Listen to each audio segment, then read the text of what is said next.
Muy bienvenidos sean todos ustedes, nuestros estimados videntes, a un programa más de la Asociación para el Crecimiento y el Empleo. Esta asociación, como siempre lo recordamos al principio de nuestro programa, es justamente reunir empresarios para el crecimiento y el empleo. Los que generan empleo en el país son los empresarios. Lo demás pues es burocracia. Y entonces radica definitivamente en esta actividad el crecimiento económico de las empresas, la familia y sobre todo el país. Entonces, siendo también la métrica que tenemos en el programa de que el 50% de nuestros escuchas es la Ciudad de México, el 45% es Estados Unidos, Canadá y América Latina, entonces lo que pretendemos es explotar la posición geográfica que tiene la Ciudad de México y su importancia en todos los servicios en relación pues al país más poderoso del mundo. Sus 3,000 kilómetros de frontera con la Ciudad de México, y aunque estemos distantes en sentimientos con los Estados Unidos, estamos muy ligados en la cuestión económica. Entonces se pretende que a través de esta asociación nosotros podamos favorecer el crecimiento y el empleo. Y dentro de nuestro programa iniciamos generalmente con una perspectiva económica en función a los indicadores que siempre se ven en los periódicos, porque consultar información como se está publicando ahorita las cifras de desempleo del octubre del 2014, pues si nosotros ya vivimos noviembre y diciembre, aunque sean muy halagueñas las de octubre de 2014, pues para qué nos sirven en estos momentos, ¿no? Entonces la información que nos da esta perspectiva es lo que vemos todas las mañanas en los periódicos. Y además, de alguna forma también queremos y hacemos la invitación a que todos aquellos que quieran participar en la Ciudad de México y no tengan oficinas en la Ciudad de México, cuenten con todos los servicios de las empresas y de los asociados que participan en esta asociación, para que no tengan que venir a la ciudad. Tenemos agencia de viajes, agencias aduanales, seguros, traslados, oficinas virtuales y no virtuales donde puedan llevar a cabo sus conferencias, y una serie de proveedores que se han afiliado con nosotros para poderles servir a ustedes. Y una vez terminado esta parte de la perspectiva económica, en esta ocasión nos acompañan don Pedro Pin García, que es el director general del Grupo Atlas, y su hijo Pedro Pin Mantecón, que es el director comercial. Es una empresa familiar establecida desde 1954, principalmente dedicada a la fabricación de artículos de alambre, si no me corrige. Es correcto. Y algunos otros artículos relacionados con las empresas de la industria del mueble. Y vamos a platicar con ellos sobre los aspectos industriales, los aspectos de su empresa, y fundamentalmente, pues tal vez una crítica en relación a la actividad y a la vinculación que debe existir entre los empresarios, el gobierno y la sociedad. Entonces, ese será el tema, y sin más me voy a permitir darles a ustedes el comentario de esta semana. Nosotros revisamos el índice de precios y cotizaciones de la Bolsa Mexicana de Valores como el primer indicador, y bueno, pues durante la semana se presentó pues una recuperación importante, casi de 1 punto de la pérdida que traía la semana anterior, y que todavía hoy estaba marcando un crecimiento del 2% en su índice, y parece ser, bueno, relacionado con el crecimiento que se dio en el Dow Jones por las noticias en relación al paro de la actividad bélica en Ucrania. Entonces, son cosas que en algún momento dado están ya íntimamente relacionados con nuestra economía, más que nada esos acontecimientos que parece ser que están a la luz de todos, pero que desconocemos realmente a profundidad el fondo económico. El fondo que está en estos momentos en juego, en este caso, que podrían ser los precios de la mezcla mexicana de petróleo, que en la semana también ya presentó una recuperación. Como hemos dicho, en las últimas 2 semanas parece ser que por ahí de los $35 de hace 2 semanas, esta caída tocó fondo y ahora está en $45. Y estos son básicamente, junto con el dólar, el precio del dólar en pesos, que también tuvo un repunte importante entre 15.11 que cerró el día de ayer, y que obviamente pues hay que tener aquí mucho cuidado.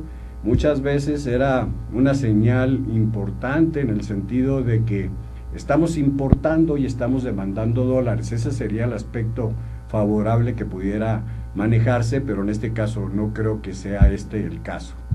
Es decir, que la depreciación del peso va muy ligado un poco más al aspecto de las tasas de interés y el manejo interno de los fondos que vienen del extranjero. Entonces hay que tener cuidado, pero realmente ya se apreció hoy, y de los 15 pesos por dólar que se dio el día de ayer, ya había bajado a 14.95. Y bueno, entonces el UDI también presenta ligeros crecimientos. El UDI contempla más aspectos de la economía en general, lo que por las situaciones que se dan especialmente hoy en el crecimiento del Dow Jones y de la Bolsa Mexicana de Valores, nuestra perspectiva para la siguiente semana es tendencia hacia el crecimiento. O sea, nuestros tres parámetros que manejamos es estable, tendencia hacia el crecimiento o hacia la baja. Entonces esa sería una cuestión que así contemplamos el panorama, hay cierta estabilidad, porque deben recordar que nuestro piso que estamos manejando para dar esta perspectiva es el cierre del 31 de diciembre del 2014. A partir de ahí asumimos cierto piso y entonces transmitimos la idea para la perspectiva que nos espera. Entonces, repito, en un momento dado la perspectiva es una tendencia hacia el crecimiento. Muy bien, señores, y ya entrando un poquito en tema, para abrir de boca, les comentaré que sí hemos visto nosotros muy pesada la situación en estos, bueno, yo creo que ya la hemos visto muy pesada desde hace como 20 años, sexenios, ¿no? Fácilmente, pero como que se agravó más al principio de este sexenio. En el 2013 no nos esperábamos una caída de tal magnitud, y siempre a veces como que los pronósticos más realizados en función a la esperanza que a la realidad, realmente también fueron decepcionantes para el 2014.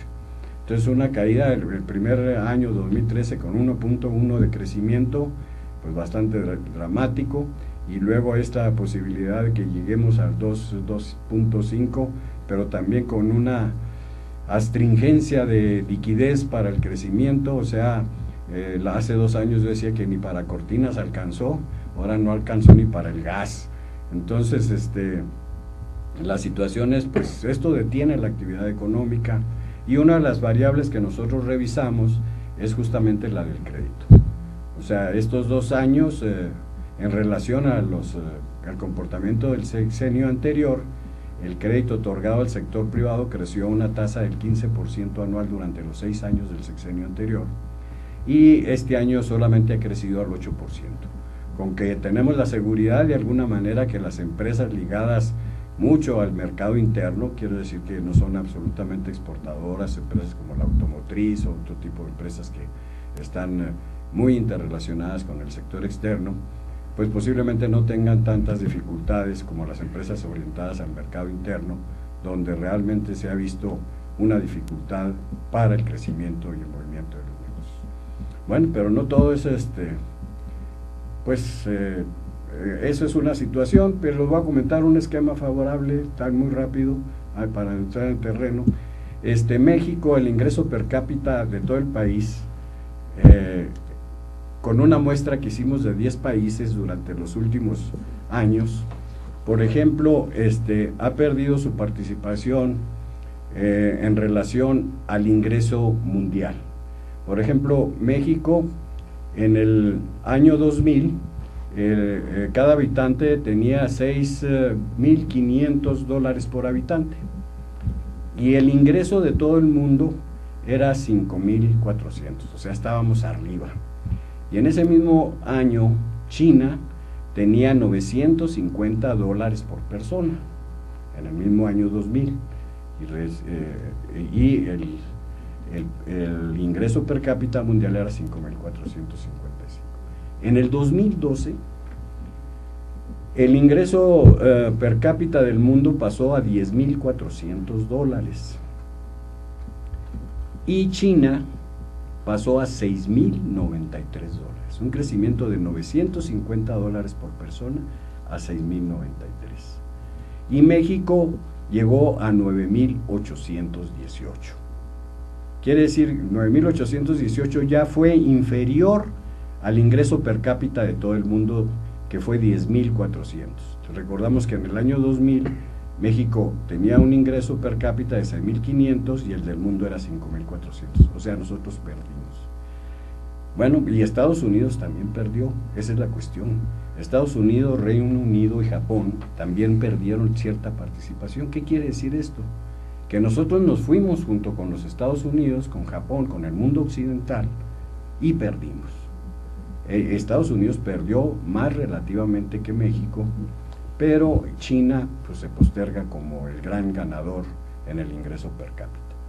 Seguramente si nosotros hacemos la misma extrapolación para el 2018, el año en que termina Peña Nieto, nuestro ingreso será inferior al de los chinos. O sea, de $950 que tenían en el 2000 y nosotros 6.500, ellos pueden pasar a $18.000 en el 2018 y nosotros nos quedamos en 11.000. Y Estados Unidos también pierde una parte. Tenía alrededor de $36.450 en el año 2000 y a 51.500 y pasará a 57.106. ¿Qué quiere decir esto? Que cuando las tendencias así son más fuertes, podríamos decir, bueno, pues como quiera que sea, el gobierno se defendió, ¿verdad? Y le podríamos dar un punto bueno, pero en fin, aquí se trata más que nada de ver lo que nos afecta y señalar lo que pudiéramos nosotros considerar que hace falta para poder mejorar nuestras relaciones. Y bueno, pues sin más, me voy a permitir pues darles la palabra aquí para empezar con don Pedro Pin y luego hablamos del área comercial si gustas, o como ustedes quieran. Bien, José Luis, digo, evidentemente agradecerte tu gentil invitación de estar participando en este programa, en esta estación de internet. Así es, el mundo moderno de la televisión. Exactamente, una forma muy buena de difusión y especialmente para pequeños industriales que usualmente no tenemos la capacidad de llegar a medios de comunicación y que pues no podemos expresar nuestras inquietudes. Creo que tú has planteado aquí diversas situaciones muy interesantes que nos deben poner a pensar hacia dónde va México, por qué vamos por el camino que hemos elegido y cuáles pueden ser los resultados que vamos a tener. Dado que tú nos das oportunidad de plantear lo que es nuestra empresa, a mí me gustaría que Pedro, mi hijo, nos hiciera una pequeña descripción de lo que somos. Claro. Y luego yo creo que hay algunos puntos aquí que podemos discutir porque pues todo esto en una forma u otra afecta nuestro desenvolvimiento industrial. Claro, y afecta en general, porque son cosas que si afectan a la empresa, están afectando a todas las empresas. Así es. Entonces, pero como tiene estos fines este programa justamente de presentar a las empresas, entonces pues, muy acertada cederle la palabra aquí a Pedro como director. José Luis, agradezco mucho la invitación, agradecemos al público que nos está viendo, a esta experiencia de entrar al mundo del internet, que aparte de que nos lleva al mercado nacional, pues estamos siendo transmitidos al resto del mundo, lo cual se vuelve muy interesante. Nosotros representamos una empresa radicada en la Ciudad de México, que es Grupo Atlas, que se conforma, básicamente estamos metidos en la industria metalmecánica. Sí. Nos dedicamos a la transformación de alambre para atender a diversos mercados. Nuestros mercados tradicionales, con lo que empezó el negocio en los años 50, fue el mercado peletero y talabartero, en donde fabricamos clavos decorativos para muebles, artículos para fabricación de bolsa, para llaveros, para algunas otras cosas. Y hemos ido creciendo hacia el sector mueblero y también buscando ampliar nuestros mercados. Somos una empresa flexible. El hecho de que nos dediquemos a la transformación de alambre nos ha abierto posibilidades de entrar a sectores automotriz, a un sector que está creciendo vertiginosamente en este país, junto con el sector agrícola en el área de invernaderos, donde también nos hemos incursionado ahí, pues poquito a poco hemos metido ahí algo de la punta del pie en ese mar, y estamos tratando de salir adelante. Nuestro mercado principal durante los últimos 15 años se enfocó muy fuerte al sector industrial mueblero de México. Nosotros éramos una empresa que nos especializamos en fabricación de resortes para muebles tapizados y para retapizado de coche, y hicimos inversiones importantes en maquinaria. Creemos que el reinvertir nuestras utilidades en equipo que nos haga competitivos, vimos venir la competencia, tratamos de ser siempre competitivos. En aquellos entonces pues nos comparábamos con Europa y con Estados Unidos. China comenzaba poco a poco a ejercer como un gigante, y ¿cómo se llama? Y competíamos en el mercado centroamericano, que siempre nos abría los ojos para ver que nuestros productos fueran competitivos, que tuvieran la calidad que nos permitiera salir a representar a nuestra empresa, a nuestro país y nuestra calidad en todo ese tipo de mercados. Y el sector, incursionamos durante mucho tiempo, exportamos un poco a mercados como Guatemala, El Salvador, Costa Rica, algo buscamos Panamá y algo Estados Unidos. La verdad es que el mercado americano siempre fue para nosotros un poco complicado. Nuestra empresa esparcimos mucho nuestras ventas entre clientes y no nos ha gustado el que uno o dos clientes nos compren gran parte de nuestra producción. Y cada vez que salimos a incursionar al mercado americano, el producto tenía aceptación, teníamos precios competitivos, pero la demanda del mercado americano era muy grande. Entonces, cuando volteamos a ver, decidíamos, híjole, comprometo el 30% de mi producción con un solo cliente o dos, o sigo esparcido. Entonces decidimos crecer. Entonces dijimos, bueno, no, pues el próximo año o en 2 años volvemos al mercado americano. Invertimos, compramos maquinaria, y cuando quisimos volver, otra vez era muy grande la demanda. Y gracias a Dios íbamos creciendo con eso. La ventaja de los mercados centroamericanos es, los volúmenes son más pequeños, mismo idioma, más fácil de entenderse, y desarrollamos algunas alianzas para exportación, y también enfocado al mercado mueblero y peletero, exportando nuestros herrajes para llaveros y para bolsas, y también tratando de atender el creciente mercado de industria del mueble que hay en Honduras, en El Salvador, en Guatemala, en Costa Rica.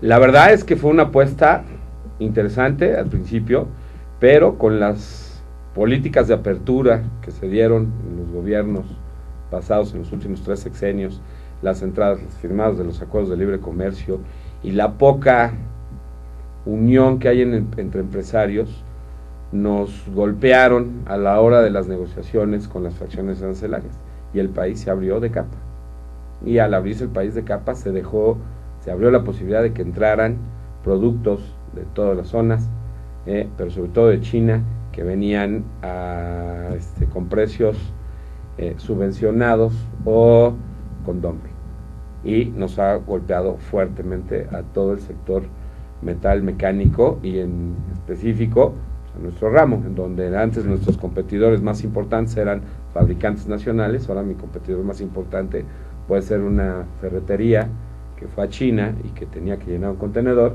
y que dentro de esa mezcla de producto decidió traer algo de grapa tapicera. Esto mezclado con una caída en el sector industrial mueblero del país, en donde ha estado muy golpeado los últimos 6 años, también por una falta de unión, opino yo, y luego un poco más adelante tocaremos el tema. Se abrieron se firmó el Tratado de Libre Comercio, y no se pusieron de acuerdo los industriales muebleros para negociar la liberación de fracciones arancelarias. Se firmó el Tratado de Libre Comercio con Panamá y tampoco se pusieron de acuerdo.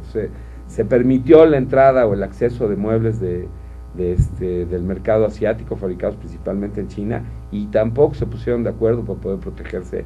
Y el resultado es que en algunos de los ramos, como es la fabricación de muebles de oficina, los muebles desarmados, y en muebles de madera, han estado muy golpeados. El sector industrial mueblero en el país, 2013 tuvo una caída del 9%, el sector completo, del 9%. Sí, fue uno de los renglones más castigados. Fue la más castigada. Sí, es que fue el más castigado. Ajá. Así es. El año pasado, según los primeros datos que estamos teniendo, no le fue, bueno, no se cayeron hasta el fondo, pero aún así cayeron un 4%. La generación de empleos, según los datos que tenemos del Instituto Mexicano del Seguro Social, es que ha sido nula. Y haciendo algunos análisis hace algún tiempo, con tu apoyo, te recordarás cuando iba a comenzar el sexenio del señor presidente Peña Nieto, que dijimos, bueno, queremos ver cuál es la perspectiva. Los resultados fueron realmente abrumadores. O sea, la expectativa de crecimiento del sector mueblero para todos los 6 años que va a durar el sexenio era del 1.5. Así es. Sí, realmente ha estado muy Promedio. golpeado. Entonces, pues como va uno al mar, que las olas vienen en bola o de 4 en 4, nos han tocado sortear situaciones difíciles. Oye, aún así, ahí estamos. ¿Y qué porcentaje es el mercado mexicano de lo que están manejando? ¿Qué porcentaje manejamos del sector del mercado mexicano? El mercado mexicano ha ido cambiando en los últimos años. Antes, hace 7 años, el mayor centro de fabricación de mueble tapizado era el Distrito Federal. El siguiente centro de fabricación de mueble, tanto de madera como tapizados, estaba en Jalisco, entre las ciudades de Ocotlán y Guadalajara. Y luego seguía Monterrey, y luego seguía el resto de la República, Chihuahua, Torreón, Puebla. Ahorita cambió la balanza y Guadalajara se volvió el amo y señor. Nosotros yo creo que representamos en la venta de Resort Zigzag, debemos vender 50% del mercado en este momento. Competimos con algunos otros fabricantes nacionales. Tenemos hemos sido, parte de nuestras inversiones fue establecer oficinas y centros de servicio en las ciudades que fabricaban muebles. Tenemos una oficina en Guadalajara. ¿Y los competidores son mexicanos? Nuestros competidores en este momento, 2 son mexicanos y una empresa es transnacional, pero radicada en México hace muchos años y la consideraríamos, aunque es muy, muy, muy grande. Sí. Leggett & Platt. Leggett & Platt es una empresa muy importante, está en las 500 de Fortune, lo cual te da una idea del tamaño. Tenemos competidores que fabrican en México y tenemos competidores que están fuera de México y que exportan a México. Que es uno de los problemas que estaba. México importa de ellos. Exactamente, es lo que estaba comentando Pedro, de que ahorita cualquier importador, sin haber hecho inversión en maquinaria, sin haber hecho inversión en adiestramiento de personal, sin crear empleos o creando muy pocos empleos, se vuelve tu competidor, debido a una política arancelaria suicida que abrió las fronteras mexicanas a cualquier tipo de importaciones, con el loable propósito, entre comillas, de reducir la inflación, pero a cambio de eso incrementó el desempleo en el país. Y gracias a ustedes, desde 1954 a esta fecha, se han mantenido en el mercado. ¿Y qué diríamos que serían los principales atributos de ustedes como empresarios? Nuestro compromiso, tenemos uno, reinvertir en tecnología. O sea, mientras estés actualizado tecnológicamente hablando, te vuelves más competitivo y te permite hacer frente a toda la serie de ataques que te pueden venir. En este momento es China, el futuro dice que puede ser Vietnam y Malasia, dentro de algunos años no sabemos, pero uno es eso. La otra es el trabajo en equipo con nuestro personal. Tenemos gente calificada que lleva muchos años trabajando con nosotros, que conocen, están comprometidos con el producto, trabajamos a gusto con ellos y creamos una simbiosis buena para ir trabajando. La otra es el trabajo en equipo con la idea de abrir nuevos mercados. Somos una empresa que una de las ventajas de ser pequeña es que nos permite reaccionar rápido ante los cambios que hay en el mercado, que conocemos lo que estamos haciendo, que recabamos mucha información para que nuestra toma de decisiones sea lo más adecuada posible. No siempre le pegamos, pero nos hace conocedores del mercado. Y la otra, el problema no es caerse, sino volver a levantarse. Ese es el asunto. Y la otra, establecemos relaciones comerciales muy importantes o duraderas con nuestros clientes y con nuestros proveedores. Pues, la verdad es que nuestros proveedores han sido uno de los principales artífices de nuestro crecimiento. En algunas ocasiones hasta nos han ayudado a financiar la compra de equipo, porque nos conocen hace mucho tiempo. Tenemos proveedores con los cuales llevamos más de 35 años trabajando con ellos y clientes de más de 40. Entonces, esa confianza, ese compromiso en lo que estamos haciendo, esa reinversión en el equipo, ese capital humano que tenemos, nos ha permitido mantenernos pues al día, y aunque somos una empresa de más de 60 años, nos consideramos una empresa joven. Hemos invertido en sistemas, ¿no? Pero aparte ha sido... No, es cierto. El gasto ha sido interesante, y la ventaja, en este caso de un negocio familiar, es que cuando los hijos comienzan a trabajar en la empresa, si tienes un compromiso por parte de todos y tienes un trabajo en armonía, te permite dividir funciones y abrirte. Entonces, cuando nuestro plan de crecimiento hace 15 años, en donde salimos a buscar clientes a otras ciudades, abrimos sucursales, y eso teníamos, ¿no? Había también un agente de la familia encargado de producción y que estaba al cuidado del negocio, ¿no? Entonces nos permitía salir a buscar nuevas opciones con el respaldo de que había quien te estuviera cuidando. Y eso es parte de lo que nos mantiene válidos, el que hemos invertido en sistemas, entramos en un SAP, nos decidimos certificarnos. ¿Sabes cuál fue otra de los renglones atípicos ese año que hablabas de la tapicería, pero en sentido contrario? El de la computación. Se fue al otro extremo en crecimiento, creció formidablemente, y no nos lo explicábamos, y por ahí en una de las pláticas que tuve con algunos amigos sobre la perspectiva económica, dice, yo no me explico por qué creció tanto el segmento de la computación, 15% sobre los demás. Dice, ¿no será la compra del equipo del SAT? Tú hablas del SAT, del Servicio de Administración Tributaria. Así es. Nosotros hablamos de un sistema de cómputo de ayuda y auxilio. Un sistema administrativo que es muy amplio, de origen alemán, y que es una verdadera chulada cuando lo puedes dominar bien. Nosotros todavía estamos, no podemos decir que lo dominamos al 100%, pero nos ha ayudado. Hay dos aspectos que Pedro no ha mencionado también en lo que consideramos nuestro relativo éxito. Nos vamos al corte y seguimos, ya agarramos con ese tema. Perfecto. Muchas gracias.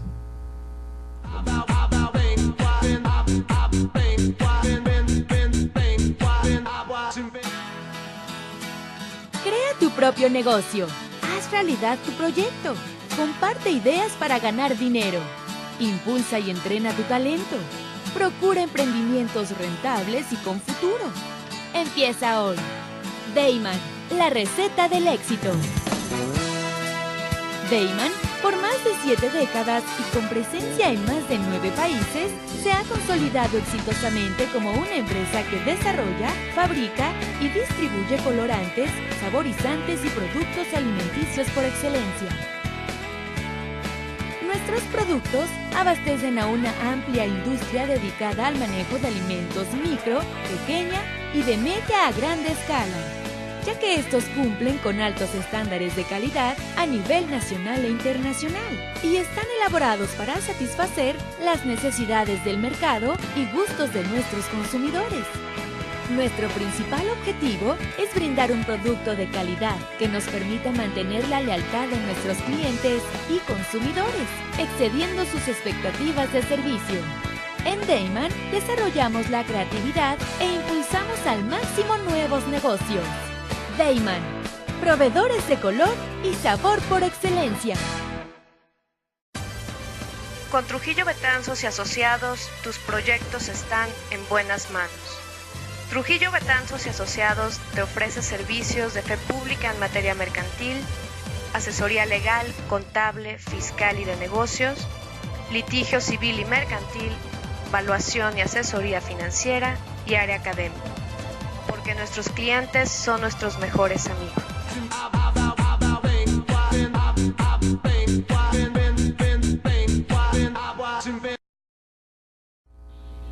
Muy bien, pues continuamos con nuestra plática de Grupo Atlas en relación al aspecto del desarrollo industrial de las empresas mexicanas y cómo han enfrentado la competencia.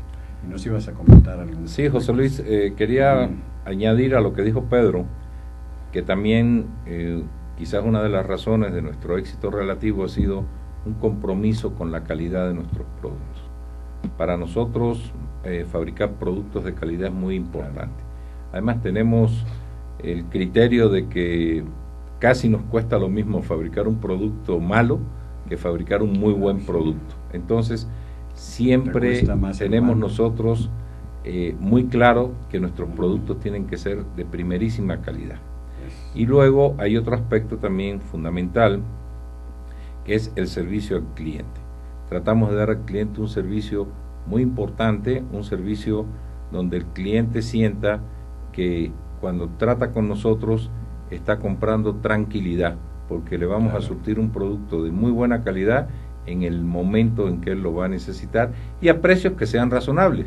No tenemos los mejores precios del mercado, pero creo que tenemos precios que van de acuerdo con la calidad de nuestro producto y con el servicio que le estamos dando al cliente. Creo que esos han sido factores también que nos han ayudado a mantenernos en el mercado, a entrar a nuevos mercados. Y bueno, ahorita no podemos hablar de crecimiento porque las condiciones del país son fatales para hablar de crecimiento, pero bueno, pues hemos logrado mantener las fuentes de trabajo, no hemos despedido personal, en algunas épocas hemos logrado incrementar un poco nuestro personal y bueno, estamos satisfechos hasta cierto punto con lo logrado hasta ahora. Esperamos que en los próximos 60 años podamos hacer algunas cosas más. Claro. Y además es importante, la calidad dicen que paga. O sea, que es más caro producir con mala calidad. El concepto de calidad ha ido cambiando tiempo con tiempo. La verdad es que los últimos, en casi todos los mercados, se ha vuelto el que compra es el que manda. Y el que compra ya exige la calidad y lo da por hecho. O sea, cuando yo compro un producto, yo ya doy por hecho de que la calidad es buena, que va a durar, que tengo un servicio postventa, que me vas a atender, que cualquier reclamo me lo vas a hacer válido. El chiste es mantenerlo, o sea, claro. El hacer un producto con calidad, el estar comprometido con tu producción, el mantener estándares constantes, te permite no tener problemas. Y la otra también, venderle a la hora de hacer nuestros pitch de ventas, como bien comentaba mi papá, nosotros le decíamos a los clientes, nosotros realmente, yo no te vendo a ti un resort zigzag para tu mueble, yo te vendo a ti la tranquilidad de que tú puedes vender un mueble a alguna de las empresas, de las grandes cadenas distribuidoras como FAMSA, Electra, Coppel, Liverpool, algo así, y que durante los 15 meses de uso que va a tener el mueble cuando lo venden a plazo, no te lo van a reclamar, que no vas a tener que estar haciendo reparaciones en Tijuana o si exportas en Europa, porque el producto que yo te vendo te da esa tranquilidad. Y eso se ve poco a poco a través del tiempo. Entonces te puedo decir que llevamos más de 14 años fabricando resorts zigzag con 0 reclamaciones. 0 reclamaciones. O sea, son 14 años de fabricar. Nosotros más o menos calculamos que con nuestros productos se tapizan cerca de 500,000 de salas cada año con 0 reclamaciones. Y ese es un compromiso de nuestra gente, de nosotros como dueños de empresa en tecnología, en certificaciones, en equipo y en capacitación de personal. Uno de los primeros impulsores del concepto de calidad dijo que la calidad es gratis, lo que cuesta es la no calidad. Y eso es algo que tenemos que tener muy presente. No podemos, de nuestra fábrica no debe salir nada que no esté conforme a lo que nosotros pensamos que debe ser nuestro producto. Esto no quiere decir que de repente no hagamos algo que no está dentro de especificaciones, pero queda en la fábrica y se va a las mermas, evidentemente. Claro. El cliente siempre recibe un producto de óptima calidad. Bueno, es que hablar de 1954 a la fecha es otro mundo. O Que sea, lo digas. nada más te imaginas el mercado, la Ciudad de México, Todo. la industria del mueble, la situación proteccionista que vivía el país en ese entonces, y ahora, bueno, el celular, el internet y esto mismo, Pero fíjate, la televisión digital.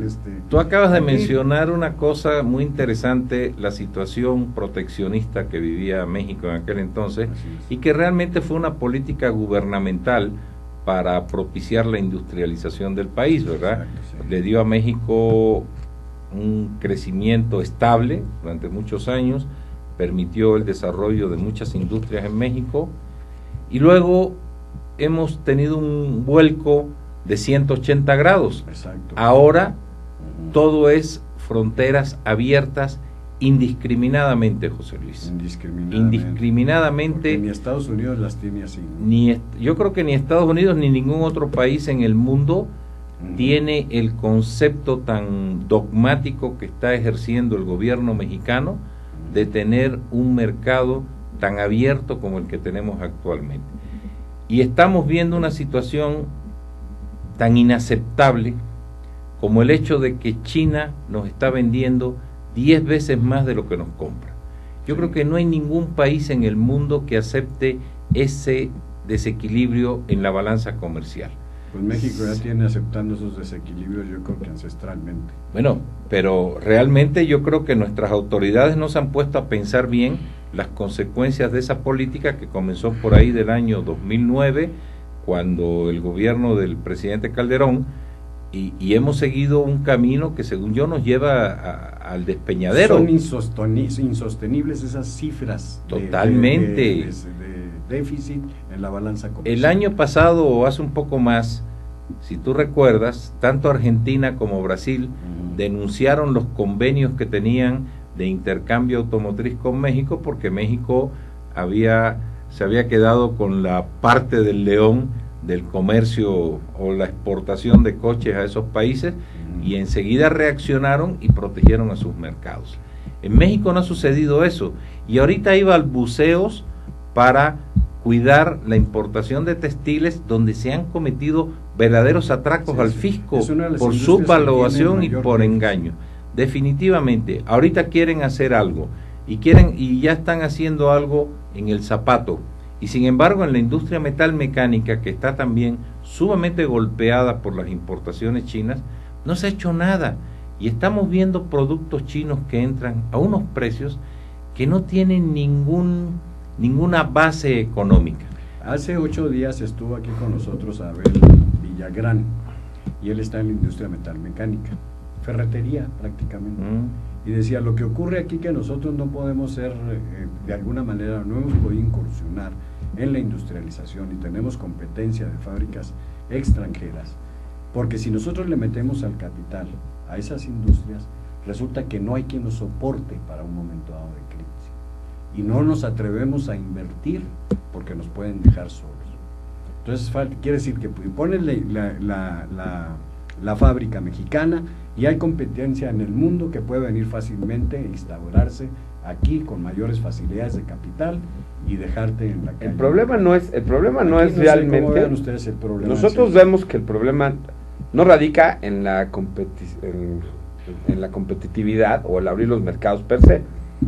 O sea, nosotros competir contra mercados con un fabricante americano, un fabricante guatemalteco, un brasileño o un fabricante europeo, alemán, italiano, no tenemos problemas. Nuestros sistemas de costos son parecidos, la finalidad de tener utilidad, el costo del dinero sigue siendo caro en México, pero Sí, más o menos puede carísimo, marcar. diríamos. El problema es que la apertura se ha dado hacia el mercado chino, en donde no hay manera de competir, José Luis. O sea, a nosotros Así es.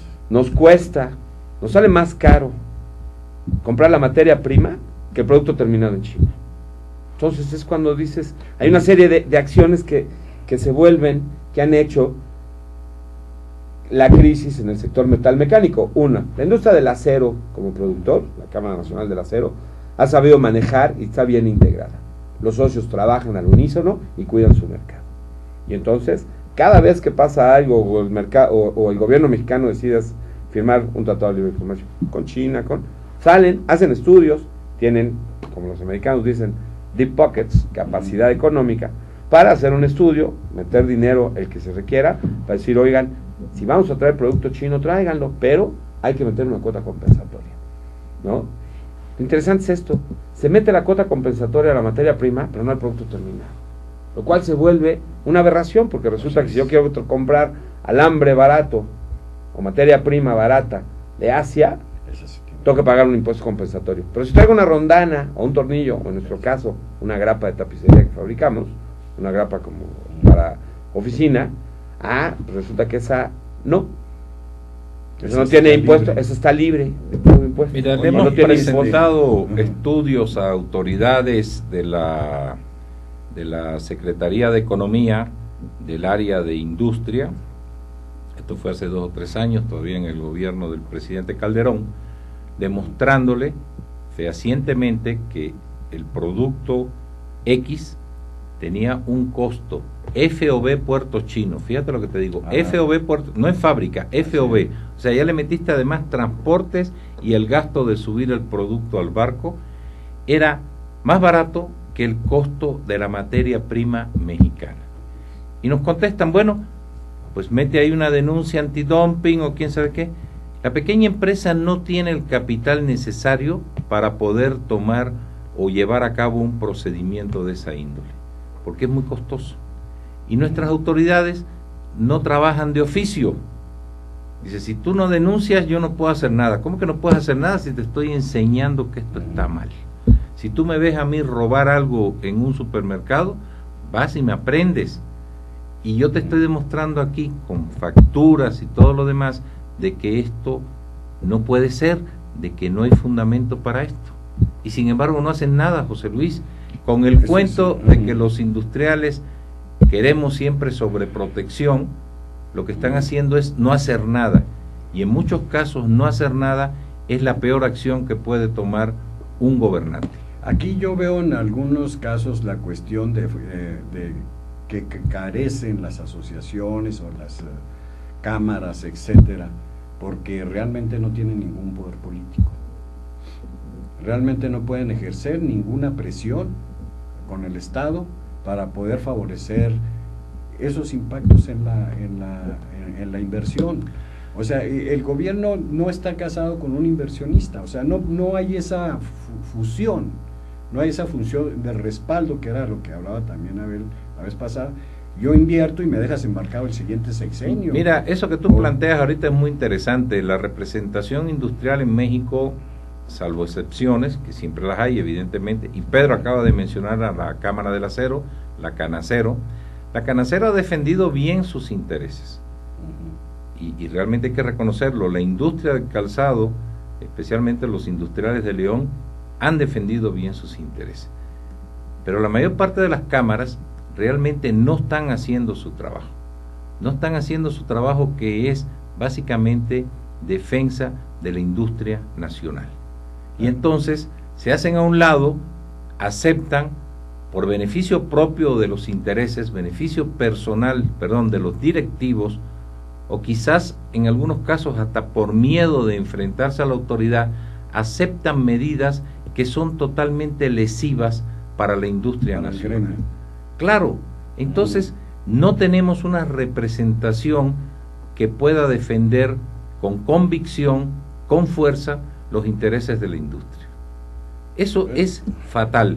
Y claro, los industriales pequeños, pues nos vemos obligados a ver cómo nos defendemos, pero tenemos muy poco peso ante las autoridades. Y eso limita la inversión. Totalmente. O sea, si tú tuvieras un respaldo financiero, por ejemplo, y que pudieras sostenerte en un largo plazo, pues sería mucho más segura la inversión y garantizar el mercado. Claro. Ahora, también hay una situación, tampoco podemos nosotros arrinconarnos a llorar, ¿no? Nosotros estamos tratando de enfrentar la competencia china en algunos productos, como mencionó Pedro, la grapa. No hemos podido hacer absolutamente nada, ¿no? De hace 4 o 5 años nosotros fabricábamos el 100% de la grapa que vendíamos en México. Ahorita fabricamos alrededor del 30%, el resto lo estamos importando. ¿Qué sucede con esa situación? Bueno, yo para importar, pues necesito a lo mejor el 15 o el 20% del personal que tenía anteriormente. Y entonces, cuando se da esa situación, el empresario cambia de gorra, de ser fabricante, pasa a ser importador. En el caso nuestro, afortunadamente, hemos podido mantener nuestra planta de empleo, gracias a Dios, pero muchas industrias lo que hacen es dejar ir gente, o sea, desemplear gente, porque no las necesita sencillamente. Yo para importar no necesito. En otras áreas de nuestra fabricación, a cuestión de ciertos herrajes de alambre que fabricamos y demás, hemos podido competir con los chinos. Tenemos equipos de alta productividad, como dijo Pedro, gente técnica muy comprometida con la fabricación y con la calidad, y hemos hecho inversión en maquinaria, hemos ampliado nuestra capacidad de producción para poder competir, no a los mismos precios que ofrecen los chinos, pero a precios que hacen viable trabajar con nosotros por un factor importante: servicio. Estamos a un telefonazo de tu negocio. Si tú tienes una urgencia, te la puedo cumplir a lo mejor mañana, o a lo mejor en media hora. El 56, 84, ¿cuál es? Me lo sé de memoria desde hace mucho tiempo y ahorita... 658, 658, ¿qué? No, 657, 66, 66. Tienes toda la razón. Tú me hablas, muchos años que nos conocemos. Muchas veces me habla, oye Pedro, me urge esto. Mira, 56, mi camioneta... 540801. Es el que me sabía. Mi camioneta ya está en la calle, no te puedo surtir, pero mándame a un hombre tuyo y le entrego aquí lo que tú necesitas. Eso obviamente no lo pueden hacer los chinos, ni los importadores chinos, ni los importadores de China, porque no tienen el mismo compromiso con los clientes que tenemos nosotros, la verdad. Hay muchos comerciantes que en el momento en que venden y reciben su dinero, para ellos ahí termina la venta. Nosotros sentimos un compromiso post-venta con nuestros clientes y lo hacemos válido. Entonces eso nos ha ayudado en algunos otros productos a poder mantener nuestra cuota de mercado y a base de eso, a base clientes. Lógico, y mantener nuestra cuota de mercado, o sea, quizás no hemos crecido todo lo que pudiéramos haber crecido si no hubiera importación, pero tampoco hemos retrocedido en una forma dramática. En el caso de las grapas ha sido otra cosa, y lo hemos luchado ante las autoridades y no nos han hecho caso. Y aún así todavía fabricamos el 30%. Esta grabación a las autoridades. Ojalá, mándasela. No, o tráete a las autoridades que expliquen por qué están pasivamente permitiendo que el mercado mexicano sea chino. Mira, te voy a comentar, hace 2 o 3 días estaba yo leyendo unas declaraciones de un funcionario de apellido Delgado, si mal no recuerdo, de ProMéxico, y en función a este problema que ha habido de la posposición del proyecto de tren rápido a Querétaro. Yo que ibas a hablar del Dragon Mart. No, también, y la cancelación del Dragon Mart, las dos, decía que no había problema, la relación con China es buenísima. ¿Cómo no va a ser buenísima la relación con China si nos están vendiendo 10 veces más de lo que nos compran? Yo te haría un monumento a las autoridades mexicanas, les haría un monumento en China porque no han hecho su trabajo.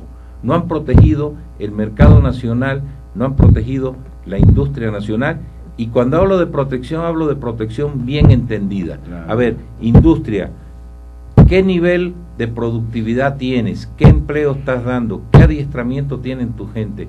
¿Por qué no has podido competir con los chinos? Creo que eso debería ser una obligación del gobierno mexicano que no está cumpliendo. Las cámaras representan una parte importante de esa transmisión de información. Las cámaras, asociaciones, grupos, uniones de compra, como lo quieran, como las diversas ejercicios que se están haciendo, cadenas productivas, son los que transmiten esta serie de inquietudes ¿no? Y a donde se acerca el gobierno, o que se pueden acercar al gobierno. El gobierno plantea una parte, o tendremos que entender como industriales, que nuestro compromiso, aparte de ser industriales, de pagar nuestros impuestos, es también de expresar qué es lo que necesitamos con el gobierno, y guiar al gobierno para decirle, oye, yo no quiero que me cuides, yo no quiero que me protejas, a mí déjame nomás pelear en condiciones de igualdad. Eso es lo que se está buscando. Esa es la idea. Sí. Y una parte de eso, perdón que te frene un poquito en seco, pero para no perder el tren de idea. Una parte de eso es Canacintra, por poner un ejemplo, fue hace muchos años, 15 o 20, un gran representante de los industriales, ¿no? El pequeño fabricante y el pequeño industrial, junto con el mediano y el grande, se juntaban, opinaban, acudían a Canacintra, exigían audiencia, reclamaban y le hacían valer a las autoridades la representación que había, ¿no? Y entonces Canacintra era, como bien lo dice el eslogan, la cámara de los industriales, la casa de los industriales, ¿no? La verdad es que por diversas cuestiones se ha ido perdiendo esa representatividad. Los industriales no acuden a las cámaras, no externan sus opiniones. Puede ser, los dirigentes de las cámaras se vendieron, ¿no? Lo vieron como un brinco político, como un escalón para brincar a otra serie de intereses, o de plano no tenían la capacidad algunos, ¿no? O sea, algunos no tuvieron la capacidad de convocatoria y se fue perdiendo eso. Y la verdad es que los industriales cada vez tienen menos manera de expresarse. No es lo mismo que Productos Atlas se presente a la Secretaría de Economía a decir, oye, tengo este problema, a decir, oye, nosotros somos Canacero, que representamos al 75 o 80% de la producción nacional, y tengo un problema con China, por esto y por esto y por esto. Muy bien. No. Vamos al otro corte, y ahorita hablamos de compromisos. Cada vez se pone bueno, ni modo. De compromisos para el gobierno. Adelante. Ya, nos despedimos más bien, ya nos chupamos el programa más bien. ¿Ya se acabó el programa? Sí. ¿Cómo que? Se acabó. Y nos despedimos. Pensé que me estaba mandando al corte. ¿Ya terminamos o qué? ¿Qué hace? Ahora que estábamos... Dame chance de despedirnos, ¿no? 4 y 2 o 3 ¿Sí? minutos. ¿Sí? Órale, pues, nos despedimos. Por favor. Ahora que estábamos calentando motores. Aquí yo creo que nosotros, una de las cuestiones que estamos planteando es definir objetivos. Y una de las cosas, aspectos importantes que decimos, como el director de una empresa o el que es el presidente de la República no puede poner un ejecutivo para que abata el déficit de la industria maderera. Por ejemplo, todas las importaciones que están haciendo que se compensen. Ese ejercicio se hizo con la industria automotriz hace 20 años, una cosa así, y ahora exporta 60,000 millones de dólares. Qué bueno. Qué bueno, pero está la química, la metalmecánica, la industria mebolera, que completan 25,000 millones de dólares de déficit. Y la cuestión no es de hoy, es de siempre y va a seguir. El pago de intereses del sector externo son 25,000 millones de dólares. Y no puedes poner un ejecutivo a decir, oye, vigílame estas cuentas. Pero José Luis, tienes una pésima conducción económica del país, hombre.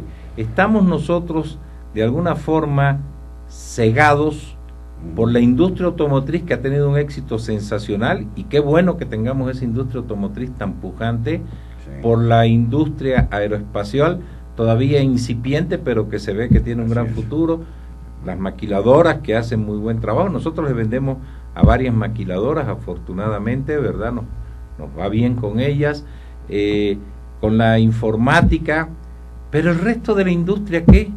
Parecemos entenados, parecemos que en este país hay una división donde hay sectores privilegiados y sectores que no nos toman en cuenta. Eso es un error brutal.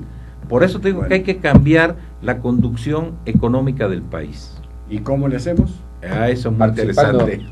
El compromiso de todo el mundo, hay que opinar. Pregunta de los 64,000 pesos. Hay que elegir, hay que decidir por quién votas, hay que reclamarle a tu representante de distrito. Hay que ir a todos lados. Ahora, yo quisiera aprovechar para terminar, agradecer la invitación a la cadena de Astel TV, que es nuestra primera incursión en el mundo del internet, muy interesante. Invitar si hay algún televidente viéndonos y le interesaría saber un poco más de nuestro negocio.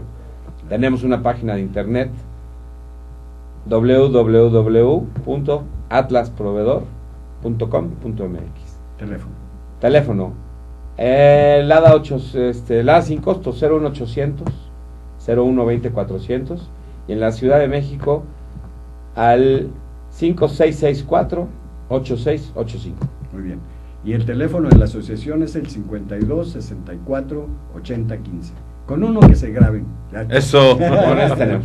Muy bien. Gracias. Gracias, José Luis. No, Muy gracias a amable. ustedes, muy Gracias. Hasta luego. Se les hacía mucho una hora. ¿Listo?